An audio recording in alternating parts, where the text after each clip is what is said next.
Oh, sorry, I was still checking my phone because Ahsoka just ended and I didn't care. Yeah, guys, sorry, Star Wars isn't saved. Dave Filoni's not a genius. He is not the heir apparent.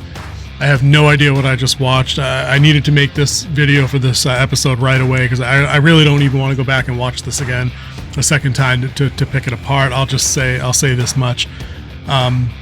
This is a show about nothing that goes nowhere, that makes unbelievably little sense in terms of character and plot direction. I don't see that they couldn't have wound up here without intentionally trying to do so, without trying to make as little sense as possible, without trying to make these characters believable, relatable, fun, or exciting, memorable. I just don't think they could have pulled it off unless they sat down with a plan to derail the entire thing, and I can't understand why they do that, honestly. We get in another 45 or so minute episode, the good guys wander around pointlessly as if they're not up against the clock. The bad guys don't do anything bad guy-like when they have, the good guys up against the wall and ready to put them down. They stop shooting. There's a scene near the end, spoilers, because I just don't give a shit at this point. Scene near the end where Ahsoka's going one-on-one with a newly upgraded Morgan Elsbeth. The Night Sisters pumped her tires, upgraded her a little bit. I guess she had enough XP and finished a couple of challenges. Gave her a green demon sword or some shit, and Ahsoka's battling her with stormtroopers all around her, firing and kind of suppressing, and then they stop. Like, they stop shooting for some reason so they can have a final exchange. Why? Don't know. Like, they weren't compelled by the Force to not move. Sabine didn't come in and freeze all the stormtroopers to free up Ahsoka to duel her fairly one-on-one. I don't know. We get Ahsoka's ship later on chasing down the Thrawn Star Destroyer as it's about to make the jump into Super Mega Overdrive, Ultra Maker, Super Duper Califragia, whatever that fucking thing is, Hyperdrive back to the New Republic. The ship doesn't fire back on Ahsoka's ship to slow them down. Thrawn just runs his trap. Okay, whatever. It's like everything is told, nothing is shown. We get at the beginning a fairly decent scene between Huyang and Ezra as Ezra's rebuilding a lightsaber. They talk about Kanan. They don't mention in particular that, he was a great Jedi. They say he's a good student, but they don't really build him up at all because it's too late for that anyway.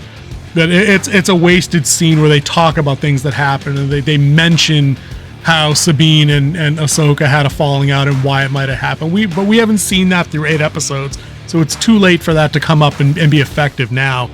All the interesting bits are wasted, and we talk about the Night Troopers. They had a part here where they get the whole resurrected zombie trooper things from that one novel in the Star Wars expanded universe that doesn't exist in canon according to Darth Kennedy. But that's wasted. Like, they show up for a couple of seconds, they act inconsistently. They get resurrected after being killed in the battle with Ahsoka, Sabine, and Ezra. They get res, they behave like zombies for 5 seconds, but then in the next frame, they're running and using tactics to push and advance, through tight corridors and shit. Didn't make any sense. Like I mentioned, we got Morgan Elsbeth. She gets upgraded. She gets the green flaming sword from the Night Sisters as her reward for being whatever. And then she gets one good duel with Ahsoka, and then she's dead. And then that's a wrap for her character. But I'll give him this.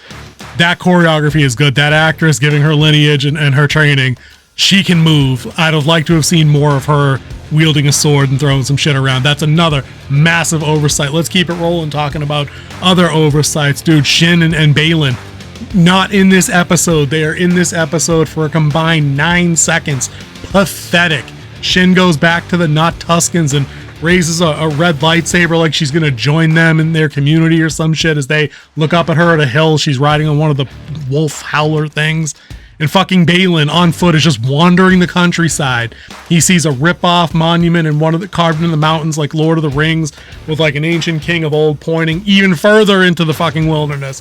That he's walking on foot, no supplies, no transportation, no comms, no nothing. But we don't know where he's going or what he's pursuing at this point. Never said. He has no dialogue in this episode, neither does Shin. Massive, massive, massive nothing burgers for Star Wars with these two characters. And that's sad because most people, I think, were most interested in these two new characters in this show. As predicted, Ezra, no hero moment to be had. Sure, he fights alongside Ahsoka and Sabine, but he does nothing really cool with anything he's trying to do. You know, Sabine has to save him twice. He has to rely on Sabine's all of a sudden perfectly perfectly usable force powers to get a couple of things done. But then he fucks off at the end of the episode, and miraculously, again with the show not tell the reverse of that, he ends up back in Republic space after having stowed away on the Admiral's ship because, surprise, the bad guys win here. You get that? Ahsoka fails, fucks off back down to the planet. The Chimera ends up in New Republic space. They go to Dathomir. At some point after that arrival, Ezra has apparently stolen one of the shuttles from the Chimera and taken it back to where Hera's fleet is at. He's wearing one of the Night Trooper outfits, and when he lands the ship on the deck, all the New Republic folks come out and they got guns trained on him, and he takes the helmet off, and him and Hera say hi to each other, and I'm home, and all that good shit. But pointless. Like I said, the bad guys win because the good guys fucked around and couldn't be bothered to move with a purpose to interject or intercede or, you know, impede his plans to leave. There was no use of the Force in any meaningful way that could have prevented that from happening, which was stupid and lame and pointless. Now, all the good guys here are complete video game characters, like straight out of Force Unleashed. You know, they're just mowing dudes down nonstop, absorbing blaster hits like it's nothing. And I'm like, okay, when Order 66 happened and the clones turned on like most of the Jedi, they deflected a couple of bolts and then were overwhelmed by fire from, you know, 10 troopers, say, right?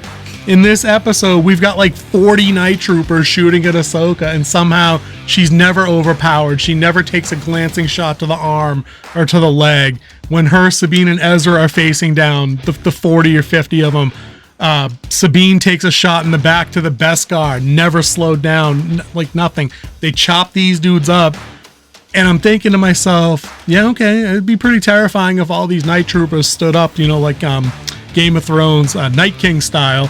But like, I'd just shoot them all down again and lightsaber them the fuck back down, and like that would be it. Like, it's not as intimidating when you think about it, how low stakes it all is, and it's just sad. It could have been really cool to see those Night Troopers in play, impacting beings that were afraid of them, but because they're all fucking Jedi, it doesn't matter. It's just too easy. There's no stakes to any of that.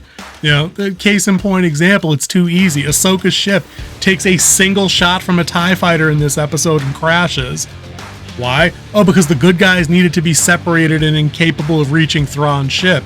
We needed to make that happen in any way they could make that happen. Except that the effing ship is fixed like 10 minutes later, and it didn't matter. Like, had they not wasted 10 minutes wandering the countryside, you know, at a snail's pace, they could have taken the ship up to the ring 5 seconds quicker, and they would have made the intercept of the Chimera and prevented this bullshit. I hated how that ended completely. You know, Thrawn wins, and Ahsoka's down on the planet with Sabine and the Rock Lobster people, and she's suddenly okay with this situation because Ezra's where he needs to be. You get that? Her entire mission, her entire focus of the show was preventing Thrawn's return because she understood intrinsically that his return would mean death and destruction in the galaxy and the probable obliteration of the New Republic and everything that the good guys have fought for. And now she's like, it's cool, we're down here, I'm just gonna go over here and make a cabin or some shit or whatever else, we don't really care. And like, how could this show end this way? It doesn't make sense. Like, I'm looking around online, people are saying, oh, it's gonna be picked up in Mando 4. I'm like, okay, I mean, I guess. People still think that Filoni's gonna make a movie that's gonna tie all this crap together. People, with the declining viewership that Disney series has, do you really think the studio is going to drop $300 million to tie together the Book of Boba Fett, fucking Kenobi, Andor, and this mess? Not a chance. That movie's never getting made. Mark it down. That movie does not happen. It's not profitable in the slightest, and all the numbers back that up. It cannot be a thing that it happens that way. But I'll say this as my last point of criticism here.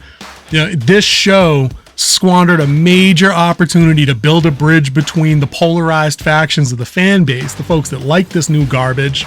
Sorry, if you like it, you like it. I'm not knocking on you, but I think it's garbage, right? And old school fans like myself and my partner King Z. We could have built a bridge here where the Ahsoka characters have to bring into the mix, into the fray, Han, Luke, Leia, Chewie, Lando, all the legacy characters that people get up for, that we enjoy seeing. The proof was in the pudding. Mando season 2 with Luke's return. It broke the internet when that happened.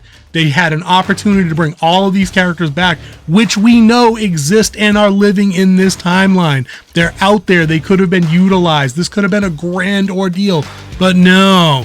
Disney had to go the other way and stick it to half the fan base. Everybody liked Ahsoka in Clone Wars. Very few people had anything bad to say about her. People like Sabine and they like Hera from Rebels, and people dug that show, right? But we took all of those characters, made them shells of them former selves, didn't do anything exciting and new, and then left this shit on a down note that couldn't be an all the way down note. Like, it couldn't end on like an actual gloomy, gritty, dark ending. We had to get a little hopeful with the music and Ahsoka folding her arms and being like, oh, you know, everything's all as it should be, and trust in the Force and this and that. How are we trusting in the Force? You lost everything. You blew it because you didn't act with purpose. And you know what? The writers didn't act with purpose either. Filoni, I'll say it again. This guy, he's an imposter. He's not Jon Favreau. He's not George Lucas. This dude wrote an 8-episode circle jerk to characters he invented, and when given the opportunity to let them run live action, he had them do nothing interesting except push them through an obstacle course where he moved all the obstacles out of the way at the exact second it was convenient for him to do so. Dude, screw this show. I hope it never gets a second season. This is not a rewatch for me. Again, if you enjoyed it, more power to you.